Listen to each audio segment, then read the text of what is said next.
안녕하세요. 슬기로운 스테이블 코인 생활입니다. 최근 스테이블 코인 시장을 보면요. 이게 마치 거대한 체스판 같다는 생각이 들어요. 기술 기업들이 막 더 빠르게, 더 저렴하게 이걸 외치면서 말을 움직이는 것 같았는데 갑자기 미국이나 유럽 같은 뭐랄까 국가 단위의 거대한 플레이어들이 나타나서 이 판 자체를 흔들고 있단 말이죠. 네, 맞습니다. 이게 더 이상 그냥 기술 혁신가들만의 무대가 아니게 된 거죠. 어떻게 보면 금융 패권을 둘러싼 국가 간에 보이지 않는 전쟁터가 됐다고 할 수 있습니다. 보통 투자자분들은 코인의 속도나 수수료 같은 이제 눈앞의 전술에만 집중하기가 쉬운데요. 진짜 승부는 사실 그 위에서 벌어지는 전략에서 갈리고 있습니다. 바로 그 전략의 핵심을 딱 꿰뚫는 한마디가 유럽 중앙은행, 그러니까 22의 파비오 파네타 집행위원회에게서 나왔습니다. 보니까 이런 말을 했더라고요. 스테이블 코인은 미국 행정부의 강력한 주도로 성장할 것이다. 여기까지 들으면 미국이 밀어주니 호재구나 싶잖아요. 그런데 바로 뒤에 이런 말을 덧붙입니다. 하지만 통화 시스템의 안정적인 중심축은 중앙은행과 상업은행 화폐다. 정말 그게 교묘한 한 수입니다. 미국의 움직임을 일단 인정은 하면서도 동시에 너희는 주연이 될 순 없어 하고 선을 아주 확실하게 그어버린 거죠. 이 한 문장 안에 사실 오늘 저희가 파헤쳐볼 미제 결제 시스템의 모든 역학관계가 다 숨어 있다고 보시면 됩니다. 저렇군요. 그 발언을 딱 듣는 순간 우리가 그동안 좀 잘못된 질문을 던지고 있었나 하는 생각이 들더라고요.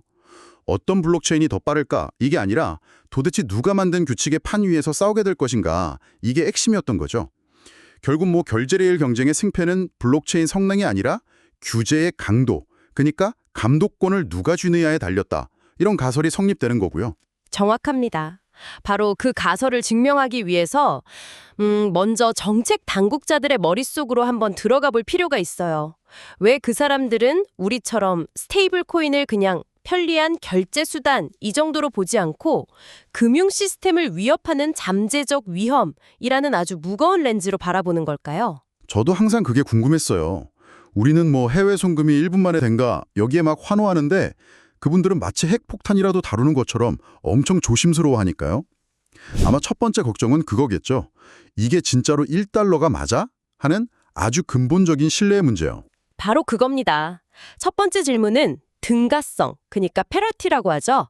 1대1 가치 유지가 정말로 보장되느냐 이 문제입니다. 이름만 달러 코인이라고 붙여넣는다고 해서 그 가치가 저절로 유지되는 게 아니거든요. 사용자가 상환을 요구할 때 즉시 그리고 약속된 가치 그대로 내줄 수 있는 투명한 준비금 또 튼튼한 상환 구조가 없다면 그건 그냥 디지털 숫자에 불과한 거죠.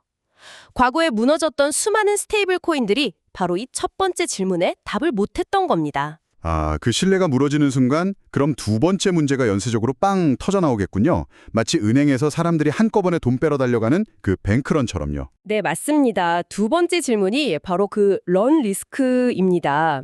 어떤 이유로든 시장에 불안감이 싹 퍼지면 사람들은 너도 나도 스테이블 코인을 실제 달러로 바꾸려고 몰려들 겁니다.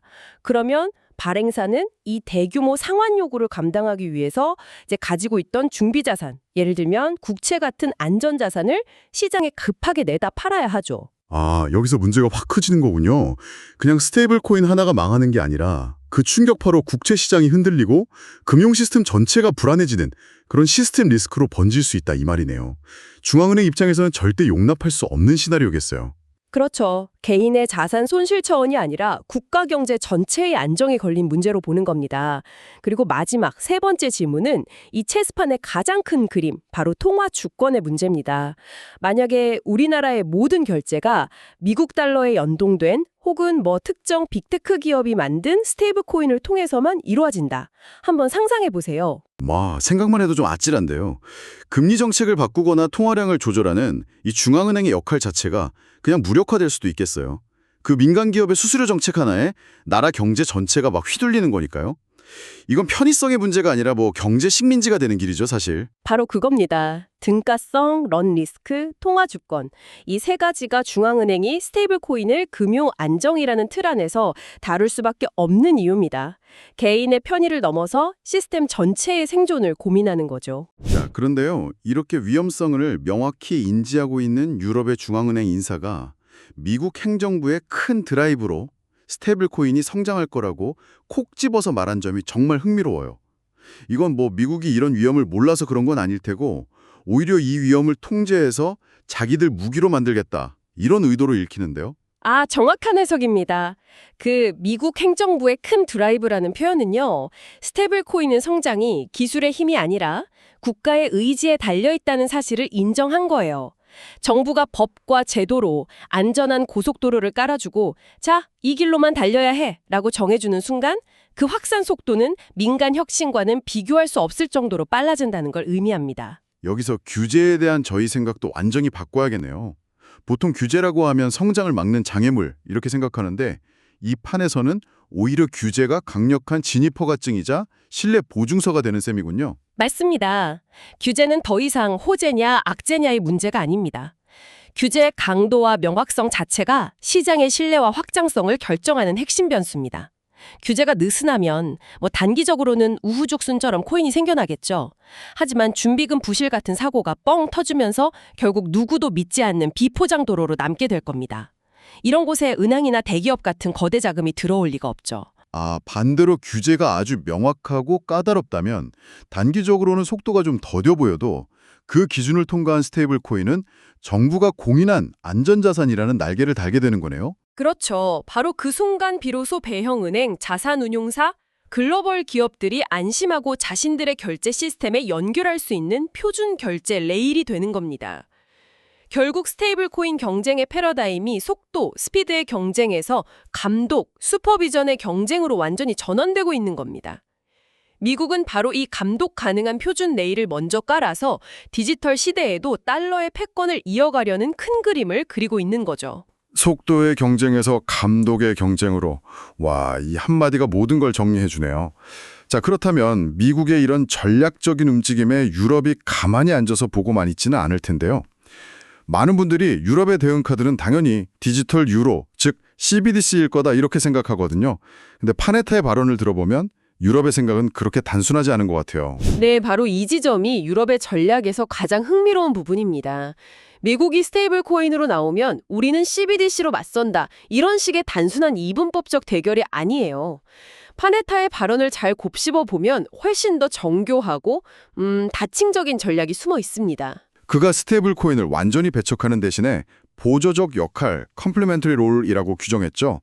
이건 어떤 의미일까요? 그건 너희의 자리는 딱 여기까지다 라고 명확하게 선을 그어준 겁니다. 통화 시스템의 중심, 그러니까 앵커는 어디까지나 중앙은행 화폐와 상업은행 화폐라는 원칙을 다시 한번 못 박은 거죠. 그런데 여기서 더 중요한 키워드는 상업은행 화폐입니다. 상업은행 화폐라면 우리가 은행 계좌에 넣어두는 그 예금을 말하는 거죠? 그게 어떻게 미국의 스테이블 코인에 대한 대항마가 될 수 있다는 건가요? 바로 그 은행 예금의 토큰화라는 새로운 가능성의 문을 열어둔 겁니다. 여러분의 은행 예금을 블록체인 위에서 거래할 수 있는 디지털 토큰으로 만드는 거죠. 이렇게 하면 민간 기업이 발행하는 스테이블 코인이 가진 런 리스크나 준비금 부실 문제 없이 기술적인 장점만 쏙 빼서 활용할 수 있게 됩니다. 그렇군요. 이미 은행이라는 강력한 규제와 감독 시스템 안에서 검증된 자산을 그대로 디지털화하는 거니까 안정성 면에서는 비교가 안 되겠네요. 리스크는 줄이고 효율성은 높이는 아주 영리한 방법인데요. 맞습니다. 결국 미래 결제 시스템은 어느 하나가 나머지를 완전히 대체하는 제로섬 게임이 아닐 겁니다. 세 가지 레이어가 서로 경쟁하고 보완하는 복합적인 구조로 재편될 가능성이 높습니다. 첫째는 방금 말씀드린 은행 예금의 토큰화. 둘째는 중앙은행이 직접 발행하는 CBDC, 그리고 셋째가 바로 정부의 엄격한 감독하에 있는 민간 스테이블 코인입니다. 유럽은 이 세 가지 카드를 모두 활용해서 미국의 달러 중심 디지털 금융 질서에 대응하려는 겁니다. 와, 정말 흥미롭네요.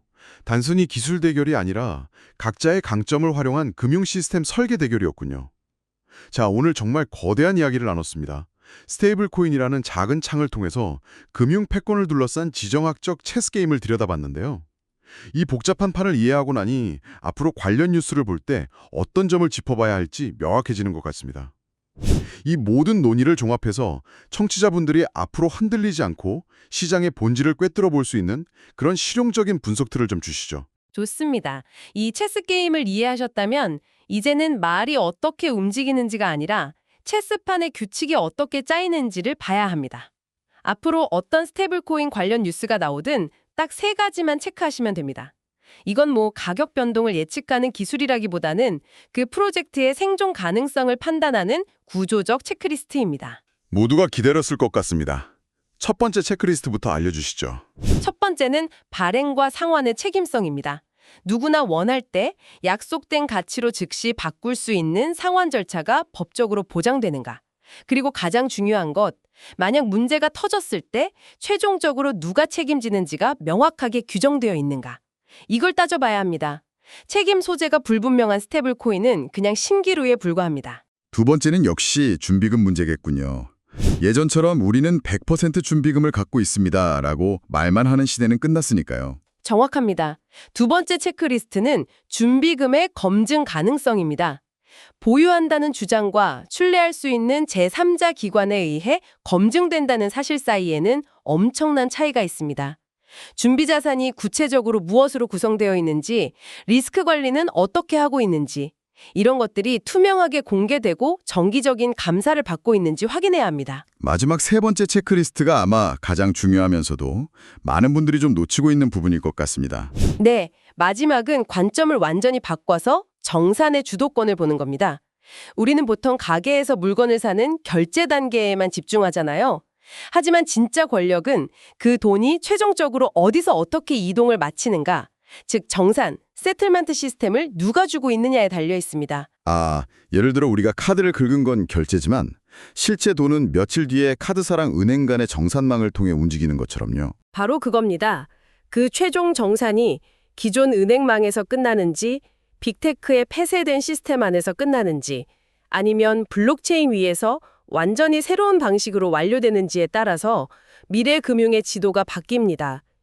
최종 정산 시스템을 장악하는 주체가 미래 결제 레일의 왕이 되는 겁니다. 와, 정말 명쾌합니다. 발행과 상환의 책임성, 준비금의 검증 가능성, 그리고 정산의 주도권. 이 세 가지 프레임만 딱 가지고 뉴스를 보면 이제 스테이블 코인의 단기적인 가격이 아니라 그 안에 숨겨진 권력 구조, 그리고 장기적인 생존 가능성이 보이기 시작할 것 같습니다. 맞습니다. 이제 여러분은 기술의 화려함이 아닌 그 이면의 구조를 읽는 눈을 갖게 되신 겁니다. 오늘 22 파네타의 발언을 실마리 삼아서 스테이블 코인 경쟁의 본질이 기술이 아닌 규제, 속도가 아닌 감독에 있다는 걸 깊이 있게 파헤쳐봤습니다. 이제 스테이블 코인이라는 단어를 들으셨을 때 여러분의 머릿속에 떠오르는 그림이 이전과는 완전히 달라졌기를 바랍니다. 어쩌면 미래의 금융 시스템을 이해하는 가장 중요한 열쇠는 우리가 생각했던 것과는 전혀 다른 곳에 있었을지도 모르겠습니다. 오늘 나눈 이야기가 이 복잡한 디지털 자산 시장의 흐름을 읽는데 든든한 나침반이 되기를 바랍니다. 구독과 좋아요는 저희에게 큰 힘이 됩니다. 지금까지 슬기로운 스테이블 코인 생활이었습니다.